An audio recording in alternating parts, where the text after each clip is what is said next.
Hello everyone.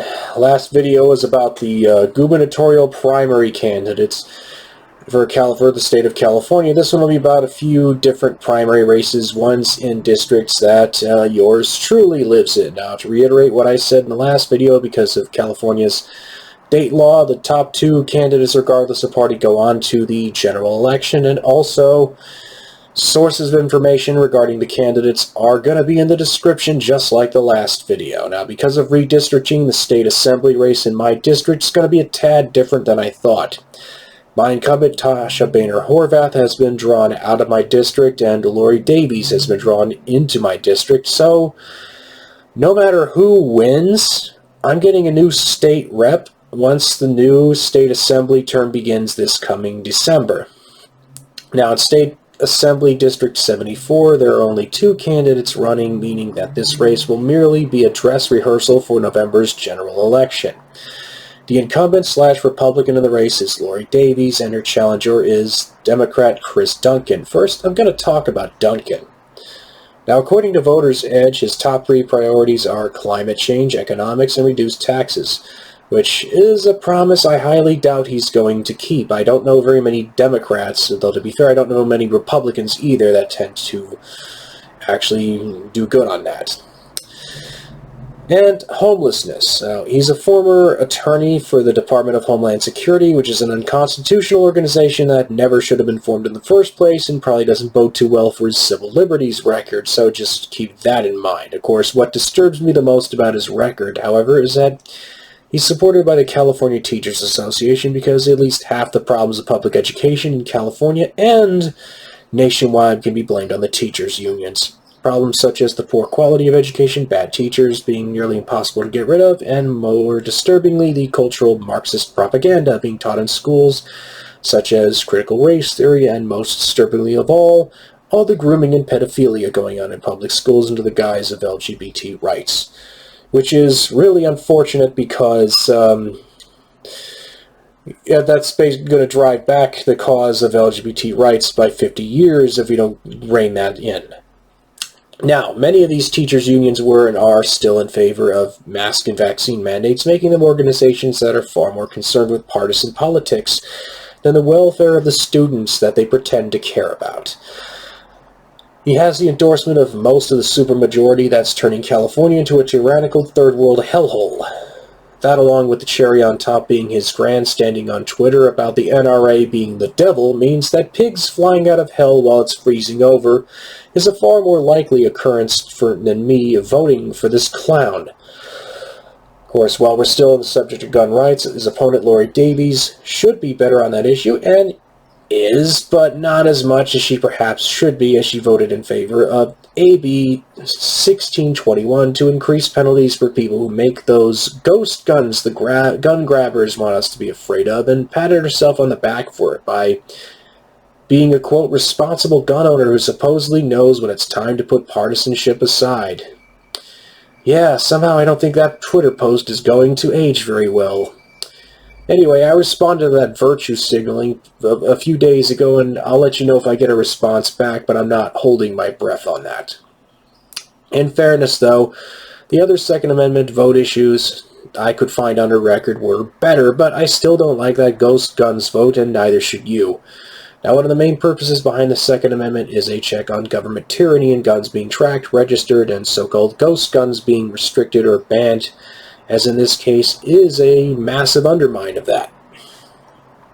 Now, like State Senator and gubernatorial candidate Brian Dahl, she voted no on most of the bills, which is not that much of a surprise, but is also kind of a statist.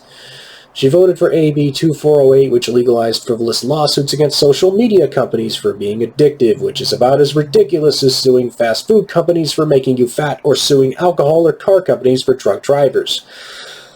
But I suppose it's at least not as ridiculous or blatantly unconstitutional, although yes, it's still unconstitutional, as the gun grabber's latest trick of suing gun manufacturers for mass shooters, though not by all that much, really. Now, there are going to be a lot of scummy lawyers that are going to have a field day with this horrible bill, should it pass. Like Brian Dahl, she voted for SB 91, which extended the unconstitutional economically destructive eviction moratorium and SB 87 that made the money printer go brr to supposedly help small businesses instead of maybe actually doing something constructive like supporting Assemblyman James Gallagher and Assemblyman Kevin Kiley's then lawsuit against Newsom-Leedy for his unconstitutional lockdown orders. So, no thanks to either candidate. I'm going to probably write in my own name or perhaps write in Mickey Mouse or Donald Duck or maybe even Goofy if I feel like it. Now, time to move on to state Senate race. My current state senator, Patricia Bates, is retiring due to term limits, which is one of the few things California is doing right currently. I myself actually tried to run for this seat, but I unfortunately had to withdraw because I wasn't ready to run yet. And social anxiety issues made gathering the necessary signatures to get on the ballot more difficult than I was expecting. My name would have been on the ballot, and I would have been telling you to vote for me for California State Senate District number 38 had things worked out just a tad differently. But I suppose I can't dwell on the past, and there will come a next time. It's just a matter of when. I'll be much better prepared by then, that point. Now, first up is Democrat Joe Kerr, who seems to be on the dark horse candidate. Unfortunately, he's not a very good candidate from what information I could find about him. I read his candidate statement, which is in the candidate voter book. This little goodie right here.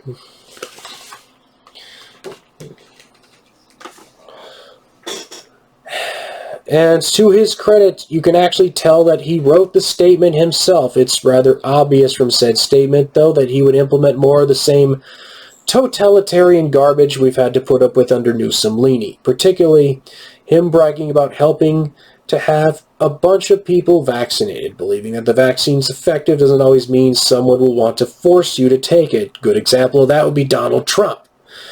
But I don't see any stated or implied assurances that he would make sure this doesn't go any further than mere suggestion. Now, to be fair, he hasn't made any statement I'm aware of that he wants to force people to take the COVID shot, but he also hasn't made any statement saying he doesn't either. And most Democrats aren't exactly pro-medical liberty, unfortunately, given their track record. He doesn't provide many specifics regarding his positions, which I'm not too thrilled about, though he does tout his firefighting experience, particularly in how it will help him deal with wildfires and climate change. Now, his main financial backers are unions, so if union issues are your thing, then maybe this guy's your candidate, but he doesn't seem like he's mine. Now, next up's the candidate who most of the establishment backing, Catherine Blakespear, who earns the dishonor of writing the most dry and robotic of all the candidate statements that was probably written by a staffer or something. She, in a recent ad you can see on her Twitter page, she, among other things, brags about being proudly endorsed by the California State Democratic Party, which is actually reason alone for me not to vote for her.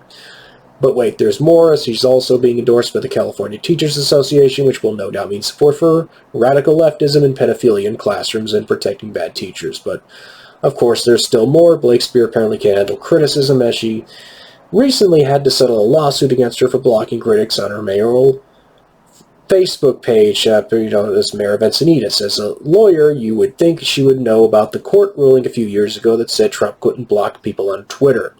Now, granted, the Supreme Court kind of put the kibosh on that last year, but, still, considering how contentious this issue is, it seems like the bare minimum, maybe I don't want to be sued and, sort of thing, Anyway, much to my annoyance, she doesn't give many policy specifics, and also to my annoyance, I can't seem to find her voting record as mayor of Encinitas. Now, if I did make it on the ballot, she would definitely be the one candidate I wanted to knock off the most. Just full disclosure there. Now, last up for state senate is Republican Matt Gunderson, who I just found out is the brother of Congressman Steve Gunderson, who was outed for being gay by a fellow member of Congress on the House floor, which really just is really tacky. He just did it to score political brownie points. But anyway, I found out by a Twitter post linking an article of his brother's outing on Twitter and how he's said that he's proud of his brother. Now, Steve Gunderson wasn't one of those holy roller anti-gay politicians, Republicans that got caught with their pants literally down, for the record, so there really isn't a hypocrisy factor here. I just thought I'd mention this because, though Gunderson didn't give any specifics on social issues, that this indicates that he is likely more moderate on social issues like his brother was. Now, as long as that doesn't take it as far as Democrats, do and leaves this to consenting adults and leaving children out of it, it's a point in his favor. Now, I don't know what his stance on abortion is, but, he ends up being pro-choice. I doubt he's going to be as extreme as Blakespear or Kerr probably are.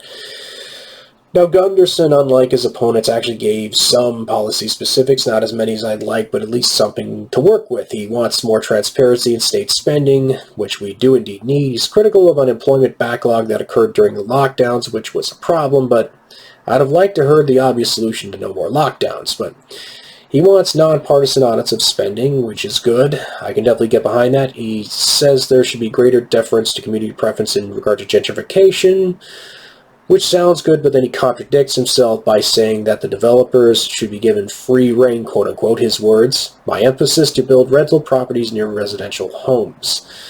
So if local communities decide for themselves, that's their prerogative, but it really sounds like he's trying to play both sides here, and I don't like that.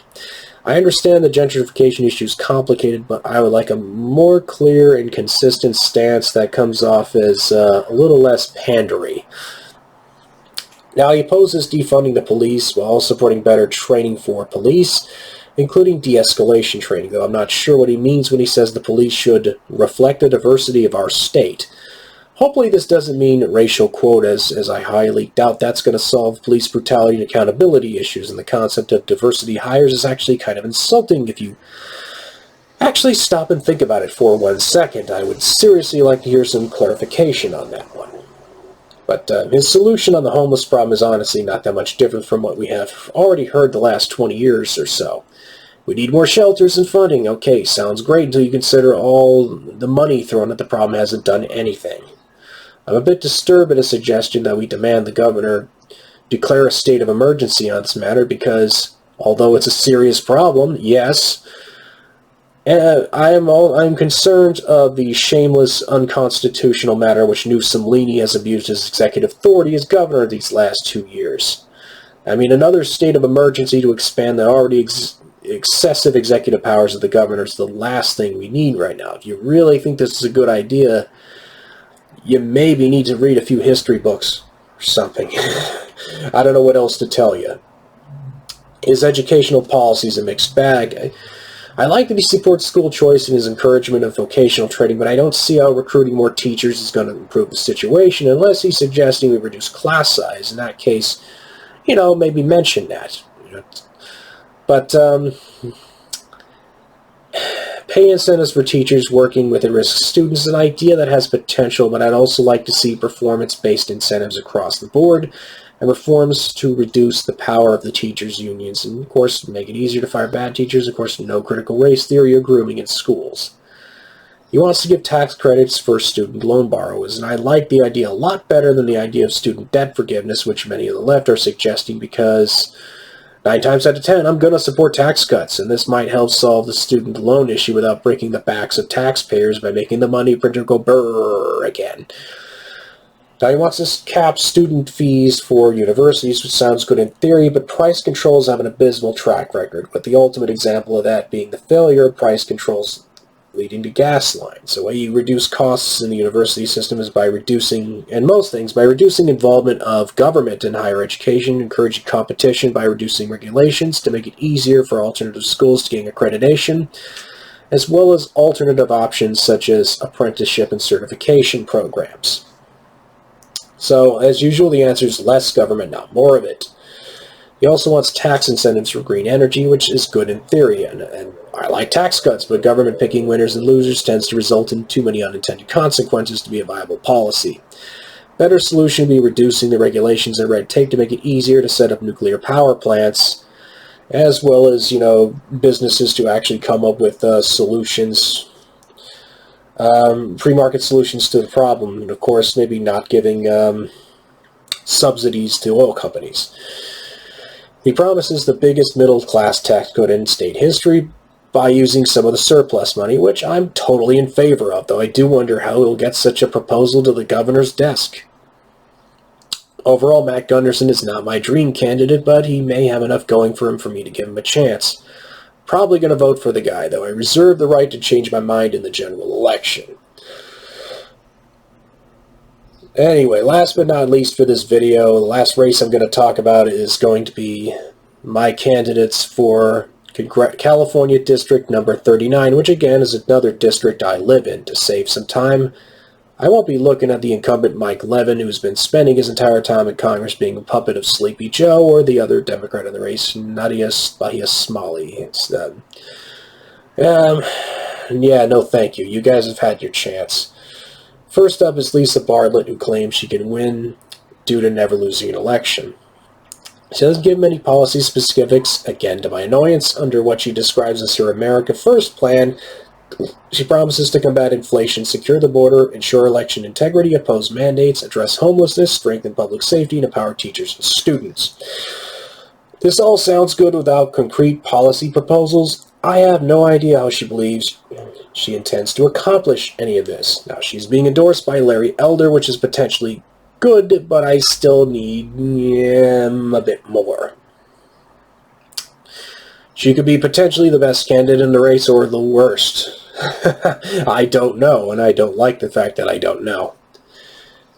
Anyway, next up is Josiah O Neil, who is a bit more specific with policy proposals, says he wants to restore law and order by resisting defunding the police, yet also respects the First Amendment right to peacefully protest. I wish I heard more proposals for police reform, though.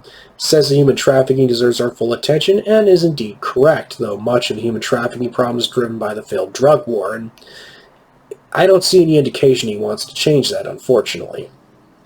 On foreign policy, he wants to ensure our military has what he deems as adequate funding. Now, I'd much prefer spending for that went way down by at least half. America states that America has an important role in the world role. I'd prefer to be minding our own business overseas. It'd be real refreshing to hear a candidate say that. You don't hear that often enough. Now, he rightfully criticized the incompetent manner in which the Afghanistan withdrawal was done, but I still wish a withdrawal happened years ago, even if I don't like the way this one was handled. He promises, though, that he will only go to war when necessary, and with us being on the verge of World War III, I sincerely hope he's telling the truth when he says this. He also promises to lower taxes and spending, which again I hope's a promise he makes good on.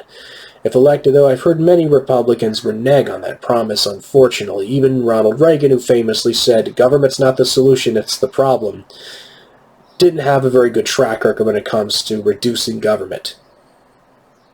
Now, he's pro-life, which is good, but he's also endorsed by Jack Hibbs and Tony Perkins, who are major figures on the religious right. The religious right's not as powerful as they used to be, but I still haven't forgotten about them, and I'm not eager to replace busybody cultural authoritarians on the left with busybody cultural authoritarians on the right. You know, it just seems like that would be replacing, dog crap with sprinkles to dog crap without sprinkles. And, again, no thanks. Next up is Renee Taylor, who, much to my annoyance, is light on policy specifics. She just lists issues of importance to her with nothing else, and there's not much other information I could find. So, out of contempt and frustration, I'm just going screw it and skipping her. Next up is Brian Maryott, who is a bit better with policy specifics. Maryott is endorsed by the state GOP and by my current state senator, Patricia Bates, the same one who's retiring, and by the mayor of my city of Vista, Judy Ritter. I know Mayor Ritter personally. Her endorsement alone isn't enough to sway me, though. On illegal immigration, he strongly stresses border security, and understandably so, with all the national security and public safety issues our porous border is causing. He also expresses concern about drugs crossing the border, such as fentanyl, and I know I sound like a broken record at this point, but that problem will solve itself if we end the drug war. Seriously, end the drug war. On the economy, Maryott stresses his experience as a financial planner and does correctly state the financial situation was better before COVID, but though many of his criticisms are on point, I'd like to hear more about what he intends to do differently. On education, he stresses opposition to critical race theory and a merit-based education system and supporting school choice, though since this is a federal race and education is a local issue and state issue, I prefer the Department of Education be abolished and the issue returned to the states. On crime, he emphasizes supporting police and holding bad police accountable through better training and high ethical standards. Sounds good, and I hope it's more than just a soundbite. On foreign policy, he sounds like a neocon, though, saber-rattling against anti-democratic and revisionist agendas amongst our enemies and promises to secure liberty at home and across the globe. Really don't sound terrifying to me, so no thanks. For that reason alone, I am not going to be voting for him. On healthcare, Maryott is against nationalization, says he wants to return real competition in the insurance and provider markets and promises to lower prescription drug costs through negotiation with the drug companies, along with better healthcare for veterans. And last but not least, Maryott has expressed support for term limits. Now, we do have term limits in California for state office, but those don't apply to federal positions like Congress. Maryott sounds like far too much of the same for my taste, and one thing I'll say about him, though, is he's very good at campaign rallies. As I personally witnessed when I saw a Maryott campaign rally on my way to work when he last ran for Congress in 2020. Now, last candidate for this position, and of course for this video, is Christopher Rodriguez, who, to my pleasant surprise, is the only candidate in the race that has the guts to criticize the Federal Reserve by correctly stating that they're one of the main causes of the out-of-control inflation by making the money printer go brrr too many times. Which I know sounds like a broken record, but that's, well, bad. He wants to end critical race theory in schools and more school choice, and he wants to have more school choice, which is good, but again, education's a state, not a federal issue. He describes himself as pro-law enforcement, and is correct to criticize corrupt far-left DAs, but I'd also like to see more reform. Illegal immigration. He's pro-border security, though I don't like the fact that he wants to crack down on drugs, as the drug war, as I pointed out many times, has failed miserably, and I don't see how continuing it's going to help. His foreign policy is the worst of the candidates for this race. Unfortunately, he criticizes Biden for being too soft on foreign policy, as if sleepwalking us into World War III, or somehow being too much of a peacenik, which really takes him out of consideration for me as a candidate, unfortunately, as nuclear annihilation isn't exactly on my bucket list. On energy is correct, we do need to expand our drilling capacity, but not fracking due to the environmental dangers. I know I would much rather not have water come out of my faucet that I can literally light on fire. Thank you very much. I support his proposals to make it easier to vote yet harder to cheat, with reforms like voter ID laws, which by most democratic nations actually have. Rodriguez, to his credit, fought against Newsom-Leedy's mandates as an Oceanside City Council member and has been outspoken in opposition to lockdowns and mandates. Him believing in climate change hoax isn't good, but he's correct that China and India are the biggest polluters. He's against the creation of a Ministry of Truth. Unfortunately, Darrell Issa, who's running in the California 50th District that I used to live in, by the way, told on himself recently when he said that the problem with this disinformation board wasn't that this agency existed in the first place, but merely that who is in charge of it. Perhaps I'll bash him some more in a future video, but anyway, I better get back to the topic at hand. Being unequivocally against this should be the default position of everyone, regardless of where they are on the political spectrum. Now, on healthcare, he's opposed to a universal system and calls for more transparency in healthcare and believes in market-based solutions, though I wish he was more specific on what solutions. He proposes hotel vouchers for homeless people, though this has been ineffective as homeless people have often destroyed the hotels they were staying in.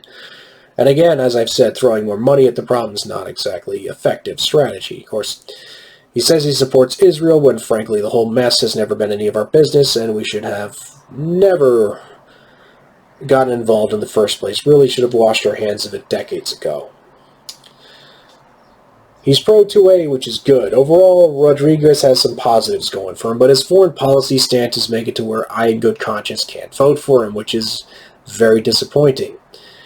If I vote for any of these candidates, it's probably going to be Lisa Bartlett, but I just don't know, and I have less than a week left. Now, the next video was originally going to be about the United States Senate primary in California, but I'm short on time. I want to talk about the San Diego County Sheriff's race and the State Superintendent of Public Instruction races, which honestly really needs to need their attention. But until then, see ya.